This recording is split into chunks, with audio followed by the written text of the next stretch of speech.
This week in Louisiana agriculture. I'm Kristen in Manny, Louisiana, where last week's storms devastated this area. I'll have that story coming up. Also, a state of emergency is declared by Governor Bobby Jindal as the Mississippi River is rising to levels we haven't seen since the 1920s. I'm AJ Sabine here in Melville. I'll show you how your local FSA is helping Louisiana young farmers and ranchers.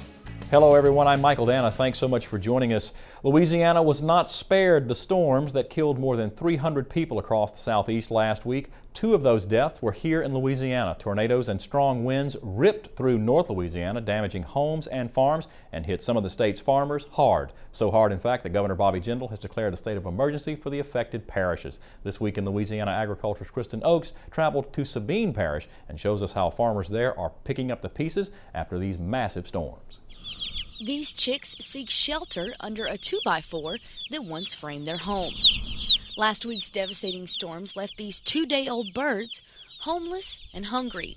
We got the chickens Monday morning, and the damage occurred Tuesday night.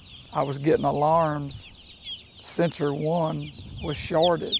So I told my wife, I said, you know, it might have blew the door in and got my sensor wet. But when I got here, I realized why it was shorted.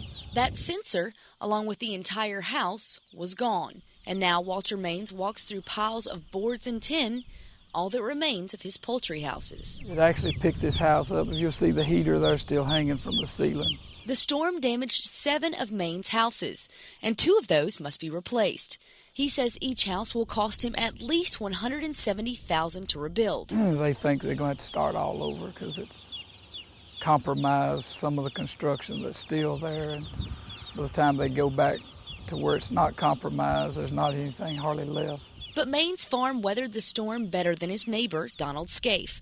All of his houses suffered the beating. 3 of them will have to be totally replaced, and the 4th one will have to have a lot of structural work done on it. Fortunately, Scaife's houses were empty. I know I was supposed to get them Thursday, so I missed it by 1 day. The same storm system that wrecked these farms in Manny also stripped every leaf from Blake McCartney's new vegetable crop in DeSoto Parish. I mean, that gives you an idea of what there was there. If that plant had more leaves on it, was that tall, and of course it's all scarred up, broke off. That one's completely broke. Did anything survive?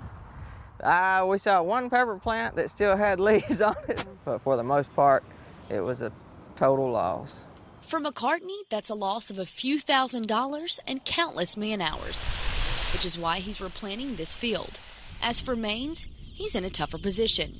His chicken houses were relatively new and says he still had 8 years left before he paid off the loan he received to build them. And Scaife knows the pain his neighbor feels all too well. Well, it's pretty devastating. It's just, you know, you work real hard to try to do things, and all of a sudden Mother Nature takes it away from you. And like all farmers before them, these men will rebuild and remain at her mercy. In Sabine Parish, I'm Kristen for This Week in Louisiana Agriculture. Despite the rains that came with those heavy winds, farmers in northwestern Louisiana are still dealing with a severe drought. We'll have more about that in just a few minutes.